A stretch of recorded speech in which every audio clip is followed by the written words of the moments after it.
माना जाता है कि आज से करीबन 4.5 अरब साल पहले हमारी धरती बनी और करीबन 3.8 अरब साल पहले धरती पर जीवन की शुरुआत हुई। हम आखिर कहाँ से आए, कैसे हमारी उत्पत्ति हुई, ये एक सोच का विषय है। धीरे धीरे प्रमाणों के जरिए हम इसे खोजते रहे तो हैरान कर देने वाली बहुत सी चीज़ें सामने आई और एक वक्त में आकर हमें पता चला कि हमारे दूर के पूर्वज अरबों साल पहले धरती की सतह पर मौजूद पानी की सुरक्षित पनाह में ही जन्मे होंगे। आज हम पृथ्वी को सभी तरह के जीवों के साथ साझा करते हैं। इनमें से कुछ हमारे जैसे हैं तो कुछ बेहद अलग भी हैं, लेकिन विज्ञान कहता है कि धरती पर रहने वाले सभी प्राणियों के पूर्वज एक ही थे। इस बात पर यकीन करना हमारे लिए आसान नहीं है, इसलिए हम आज ऐसे सफ़र पर चलेंगे जहां हम अरबों साल पहले धरती के माहौल का नज़ारा करेंगे। इस सफ़र में हम अपने जीवन का रहस्य भी जानेंगे। यूँ तो धरती पर जीवन 4 अरब साल पहले से मौजूद है, पर इसकी शुरुआत कब हुई, ये सबसे अहम सवाल हमारे लिए है। पृथ्वी का बहुत सा हिस्सा पानी से ढका हुआ है, जिसमें से बहुत से जीव विकसित हुए। पानी और धरती पर रह रहे सभी तरह के जीवों के पूर्वज कभी इसी पानी में जन्मे थे। अब सवाल ये उठता है कि हम पानी में ही क्यों जन्मे। इसके लिए धरती के इतिहास की एक झलक हम देखते हैं। आज से करीब 3.7 अरब साल पहले धरती का माहौल बहुत गर्म था। यहाँ ऑक्सीजन का कोई वजूद नहीं था। सूर्य की घातक किरणों से बचाने के लिए ओजोन लेयर भी मौजूद नहीं थी। सूर्य की पराबैंगनी किरणें बिना किसी रुकावट के हमारे ग्रह पर बिखरती थी। धरती का माहौल जीवन के लिए अयोग्य सा नज़र आता था। धरती का ऊपरी माहौल उथल पुथल सा था, जबकि पानी के अंदर सुरक्षित माहौल था। पानी की इसी सुरक्षित पनाह में जीवन का पहली बार उदय हुआ। हालांकि जीवन सर्वप्रथम किस रूप में पनपा, यह एक रहस्य की तरह है। बस इतना ज्ञात है कि हम सर्वप्रथम आदि मानव के रूप में विकसित हुए। आदि मानव से मानव बनने का सफ़र बहुत संघर्षशील था।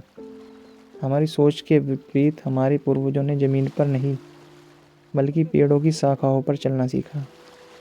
धीरे धीरे चिंपैंजी और गोरिल्ला के रूप में हम विकसित होने लगे। कुछ समय तक बारिश बंद होने की वजह से जंगल सूखने लगे, जिससे खाने की समस्या बढ़ने लगी। तभी हमने पेड़ों से उतरकर ज़मीन पर अपने कदम रखे। यह हमारे पूर्वजों का ज़मीन पर पहला कदम था। इनका दिमाग एक सेब जितना बड़ा था और इनकी लंबाई सिर्फ 4 फीट थी। इसके पश्चात यह 2 पैरों पर चलने लगे। इससे ऊर्जा कम खर्च होती थी। अब उन्हें सीधे खड़े होकर दूर दूर तक नजर आने लगा। आपको जानकर आश्चर्य होगा कि हमारे पूर्वज बोलते भी नहीं थे।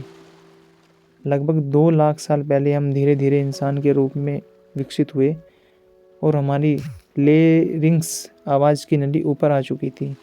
इसके बाद हमने बोलना शुरू किया, अपनी बात को एक दूसरे तक पहुंचाने लगे। यही हमारा आखिरी विकास था। इसके बाद पूरी तरीके से इंसानों की प्रगति बदलने लगी। धीरे धीरे आदि मानव वर्तमान मानव की तरह जीवन जीने लगा। आपको बताते चले कि आदि मानव के अवशेष दुनिया के भिन्न भिन्न जगहों पर मिले हैं। छत्तीसगढ़ राज्य के जसपुर जिले से लगभग 40 किलोमीटर दूर लिखारा में 1.5 लाख साल पुराने पूरा पाषाण काल के आदि मानव के हथियार मिले हैं। इसका इस्तेमाल वे कंदमूल तोड़ने व शिकार करने के लिए करते थे। यहीं पर आदि मानव द्वारा बनाई गई कुछ पेंटिंग भी मिली है, जो कई हजार साल पुरानी बताई जाती हैं। अब सवाल ये उठता है कि आखिर आदि मानव विलुप्त क्यों हो गए। वैज्ञानिकों द्वारा की गई स्टडी के मुताबिक धरती के मैग्नेटिक पावर फील्ड में चेंज होने, ध्रुवों के पलटने व अन्य अंतरिक्षीय बदलाव का असर बेशक ही मौसम पर पड़ा होगा, जिससे बचने के लिए आदि मानव गुफाओं में ही छिपकर रहने लगे होंगे।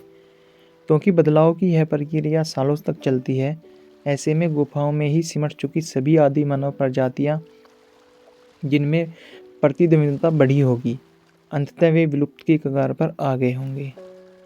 वैज्ञानिकों के एक और शोध में यह निष्कर्ष निकला है कि आदि मानव का विलुप्तीकरण वर्तमान मानव सभ्यता के लिए एक सीख है। हजारों वर्ष तक राज करने वाली एक प्रजाति विलुप्त हो गई, क्योंकि वह अपने खतरे को न तो भांप पाई और न ही उसके अनुरूप खुद को ढाल पाई थी। वर्तमान में मानव गतिविधि भी पृथ्वी के जलवायु को बदल रही है। ऐसे में हमें अपने अस्तित्व को बचाने के लिए सामूहिक प्रयास करने होंगे।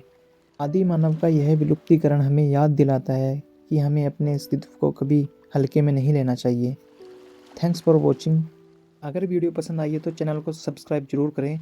नेक्स्ट वीडियो नोटिफिकेशन के लिए बेल आइकन को प्रेस करें। Thanks for watching this video.